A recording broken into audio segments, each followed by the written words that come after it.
Top boxing news. Okay, we'll start with this. Teofimo Lopez Sr. sides with Lomachenko as Haney bout inches closer. There's reason enough to believe that Vasyl Lomachenko might win the fight against Devin Haney. There's reason enough, irrespective of Teofimo Lopez Sr.'s sentiments. Sentiments that I don't think are rooted in the stylistic matchup. It's more personal for him. He was quoted as saying, "Listen, I've got Lomachenko winning that fight," said Lopez Sr. to BoxingScene.com. Lopez Sr., of course, knows the former two-time Olympic gold medalist extremely well. However, despite leading his son to an unlikely victory over him in 2020, Lomachenko appears to be on the downside of his career after spending a protracted amount of time aiding his native land in the ongoing Russian invasion. The 34-year-old made his return to the ring in October against highly ranked Jamaine Ortiz. In a performance that is subject to some debate. Was it decline that caused Vasyl Lomachenko to struggle opposite the ring Jamaine Ortiz, or was it just a bad case of ring rust? Vasyl Lomachenko not having seen action in some months, was it ring rust that made him look that way? A bit of both. There's also the subject of Jamaine Ortiz to be addressed. I mean, perhaps the reason that Vasyl Lomachenko struggled a bit with that kid is because that kid's actually a good fighter. I think that doesn't get said enough. In any event, Vasyl Lomachenko made it through Jamaine Ortiz, and now he's set to take on reigning undisputed lightweight champion Devin Haney. And Lopez Sr., he likes Vasyl Lomachenko's chances. In spite of what some others might say, Lopez Sr. says that Devin Haney doesn't do enough to win fights. All he uses is his jab, and he stays on the outside. He's not going to be able to do that shit with Lomachenko if he fights the Lomachenko that we fought. It's been 3 years since Lomachenko versus Lopez. 2 or 3 years, give or take, and you just get the sense that in spite of Lopez Sr. edging the fight to Vasyl Lomachenko, it may not be coming from a genuine place. Vasyl Lomachenko was Teofimo Lopez's rival the same way that Devin Haney was his rival. The difference is that Lopez already fought Vasyl Lomachenko and already beat him, so naturally, post-fight, he's going to talk him up in order to indirectly glorify himself for having fought him, having beat him. I don't think it would sit well with the Lopezes if Devin Haney went in there and beat Vasyl Lomachenko. Moreover, I think they want Vasyl Lomachenko to win in order for their victory over him to age like a fine wine. You see what the logic is? If Devin Haney can't get past today's Vasyl Lomachenko, which is an older version of that fighter than the Lomachenko that Teofimo Lopez fought. If he can't beat him, the Lopezes will feel that that reflects well on them, that they faced the younger version of that fighter than Devin did, and they secured the victory. That's the hierarchy of thought. The school of thought. But what if Devin wins? They're not going to like that. I already think it doesn't sit well with the Lopezes that Devin Haney is widely regarded and accepted as the lightweight division's undisputed champion, whereas when Teofimo Lopez called himself an undisputed champion, it was subject to some dispute because Devin Haney was in possession of the WBC's world title, whereas what Teofimo Lopez had was a franchise designation. For those of you that might have forgot. That was a hot topic for some time. Teofimo Lopez's undisputed claim that was subject to much dispute since he wasn't in possession of all the world titles. He had the WBC franchise designation, not the WBC world title. And the problem was the other alphabet organizations didn't recognize that franchise designation. That designation that has all but been dissolved here today in 2023. There are no more WBC franchise champions. That experiment by way of Mauricio Suleiman. In spite of what a small contingent of sycophants might have been saying at that time, Teofimo Lopez was never the lightweight division's undisputed champion like Devin Haney is. And the crown jewel of Teofimo Lopez's achievements so far is the scalp of Vasyl Lomachenko. So just imagine if Devin Haney goes in there and beats that guy in better fashion than Teofimo beat that guy. I don't think the Lopezes are going to be none too pleased with that. It's not that I think Lopez Sr. is edging Vasyl Lomachenko to win so much as he wants him to win. Irrespective of who you actually think wins and why, what Lopez Sr. is doing is hoping. It's little more than wishful thinking, if it's anything. Less to do with Vasyl Lomachenko and more to do with his son and his track record so far.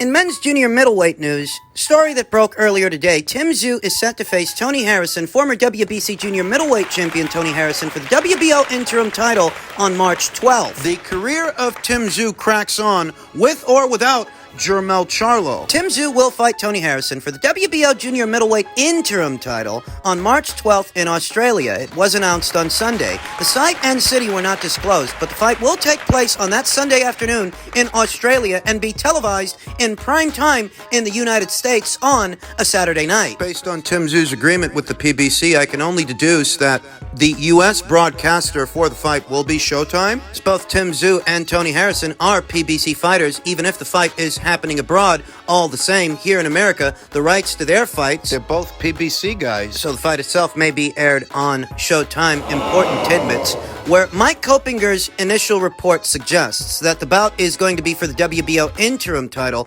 by way of No Limit Promotions, who's helming the promotion for this show in the land down. Mike says it's for the WBO interim title, but No Limit Promotions' Instagram page says it's for the world title. Set to go down March 12th in Australia. There's a difference between vying for the interim title and vying for the world title. If it's the world title that's on the line, that can only mean that Jermell Charlo is no longer this division's undisputed champion. That's if it's for the world title. If it's not for the world title, if it's for the interim title, then Jermell's still undisputed. At least for now, and in the coming days and weeks and months, I'm sure we'll get some clarification. Still not that confident that Tszyu versus Charlo gets rescheduled later on this year, given the amount of time that Jermell Charlo will have been out of action. He only fought once last year, and that was in the first quarter of last year opposite the ring, Brian Castano. Upon his return, he's going to need a tune-up fight. Hard to imagine that he'd go straight into the Tszyu fight straight away, coming off a lengthy stint of inactivity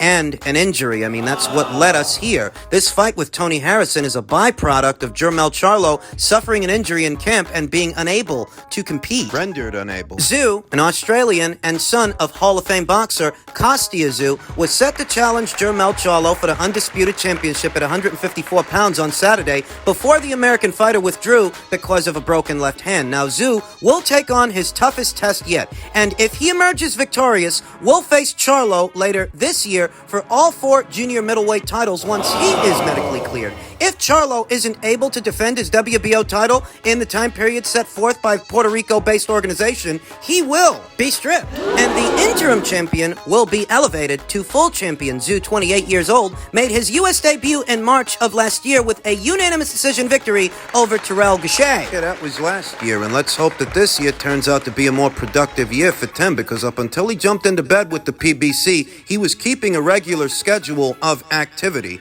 Not so much these days. I felt like the stars aligned for Undisputed, but we move on. Tszyu said last month, after the matchup with Charlo was postponed, "I'm ready to take on the next mandatory challenger. I'll be back for Charlo once he is ready and healed." Harrison, 29 wins with 3 losses, 1 draw, 21 knockouts, rebounded in April with a wide points victory over Sergio Garcia, his first win since December of 2018, when he upset Charlo via controversial unanimous decision. If he can beat the odds and beat Tszyu in Australia, that sets up a rubber match with Jermell Charlo. Provided Jermell Charlo isn't really on his way up. Upstairs to the middleweight division, we know Tony upset the apple cart for Jermell in their first fight, and Jermell knocked him out in the second. Beating Tszyu in Australia could set up a third fight. The proverbial tiebreaker between them. The 32-year-old from Detroit is a crafty boxer, but has been stopped in each of his losses, including an 11th round KO in December 2019 title rematch with Charlo. Harrison has surprisingly held to a draw against fringe contender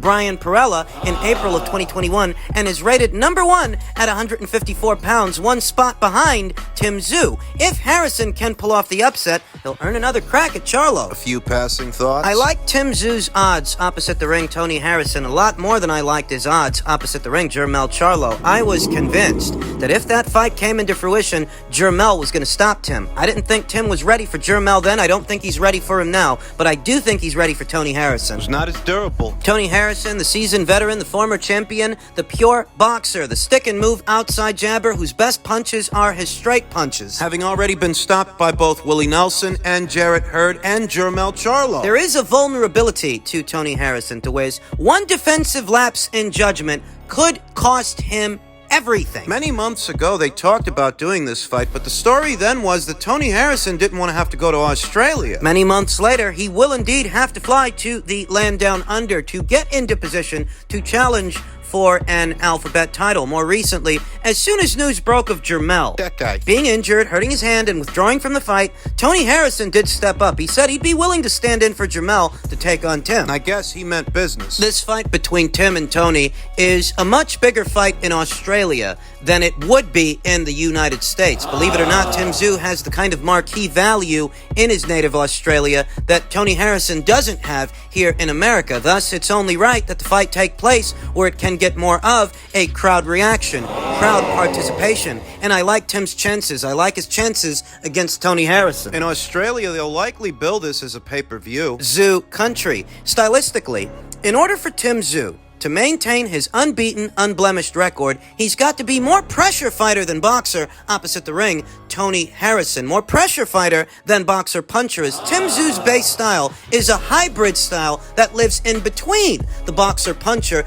and the pressure fighter. He's got to apply pressure on Tony because Tony, stylistically, he don't like pressure fighters. He don't like mid-range to inside volume punchers like Willie Nelson, like Jarrett Hurd. mid-range to inside in the pocket. Tony Harrison is quite vulnerable. Doesn't take the best punch, hence Tony Harrison being a long-range, long-distance fighter that likes to fight the fight from the outside, sticking and moving behind his jab, behind his straight punches. It's up to Tszyu to crowd the pocket. Apply pressure. Not dissimilar from what we saw in the Terrell Gausha fight where he suffered that early scare but went on to dominate the majority of the To fight. dominate Tony Harrison, he's either got to slip the jab or catch and shoot it behind a high guard to invade the pocket and crowd Tony Harrison. Bust him up. For Tony, it's the exact opposite. He's got to maintain distance. Keep Tszyu at the end of his jab, fighting on the balls of his feet, maintaining distance. Can he do that for 12? I really don't think so. Don't forget that Tim's got home field advantage. You're not going to reward Tony Harrison rounds for just surviving. If anybody's going to get the benefit of the doubt here, In the event of close and chippy rounds, in the event of close rounds, it'll be Tim that gets the benefit of the doubt. set to go down later on this year in March, approximately a year from Tszyu's last fight. Not a bad matchup. Not a bad fight. High stakes, a good acid test for Tszyu, or a golden opportunity for Tony Harrison. It all depends on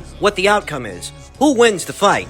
And finally, just in keeping with the theme of all things PBC, per tweet from Michael Benson, Deontay Wilder versus Andy Ruiz is reportedly expected to happen next and was being eyed for May, though it now appears Errol Spence versus Keith Thurman will take place in May, so Wilder versus Ruiz date is unclear, as the PBC won't want two pay-per-views in the same month. This would alleviate congestion in the month of April. Initially, reports indicated that both Ryan Garcia versus Gervonta Davis and Errol Spence versus Keith Thurman would be happening in the same month. A bad idea. You stage two box office fights in the same month, whether you're aware of it or not, you are forcing a certain percentage of the consumers to choose, because they're not going to spend all that money on two box office fights within the same month. They're going to choose the more hotly contested fight as the fight that they pay for, and that's assuming they don't fire stick them both. Illegally stream them both, because they might. Piracy being what it is in this postmodern era of boxing, it greatly affects the buy rate of a box office fight. Tack on two box office fights happening in the same month, on the same platform, and you're not doing yourself any favors. That's likely what motivated the people at the PBC to move Spence versus Thurman to a month later. Instead of April, now it's in May. Likely on the Showtime platform that has every intention of gouging the boxing fans with consecutive pay-per-views every single month. I believe that the David Benavidez versus Caleb Plant fight is supposed to go down in March. Ryan Garcia versus Gervonta Davis, that's supposed to go down in April. Now we're hearing that Spence versus Thurman is supposed to go down in May, and Wilder versus Ruiz would presumably take place Sometime afterwards? It's rather expensive to be a boxing fan these days. 4 consecutive box office fights, 4 consecutive pay-per-views, all from the same outfit, not even counting what the other outfits in the sport may be doing at or around that time. They're oversaturating the market. You're dealing with competing outfits and competing platforms. You're also dealing with rampant piracy in the sport, rampant piracy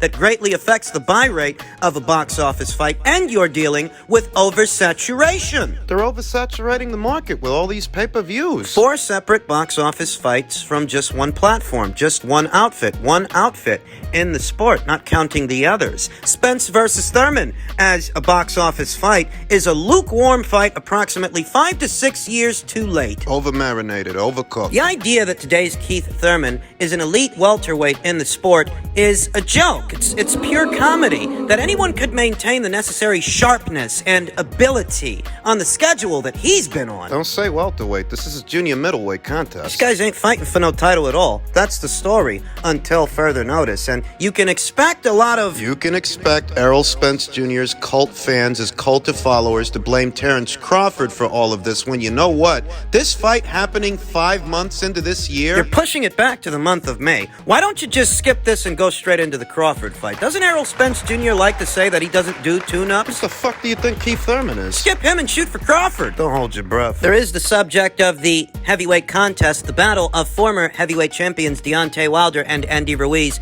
to also address. We don't know here and now when it's going down, but it is an intriguing fight, at least more intriguing than Spence versus Thurman. Andy Ruiz has got a world-class chin, world-class punch resistance, but can he take a clean right hand from Deontay Wilder? Andy Ruiz, who's never been stopped, will sharing the ring with Deontay Wilder result in his first knockout loss? Or does Andy Ruiz have more left in the tank than today's Deontay Wilder, who's approaching 40? Stylistically, the fight favors Wilder, whose best punches are his straight punches. Andy Ruiz is a slow plotter, a flat-footed fighter. He may have hand speed, but not foot speed. Doesn't have the best head movement either. That Luis Ortiz fight, we saw Andy Ruiz eat several straight left hands. He could end up eating one straight right hand that finishes him. The other side of that coin is if Deontay Wilder loses to the same Andy Ruiz that beat Anthony Joshua, suddenly Anthony Joshua losing to Andy wouldn't seem so bad. Anthony gets a lot of stick for losing that fight to Andy Ruiz, even though he avenged the loss in lopsided fashion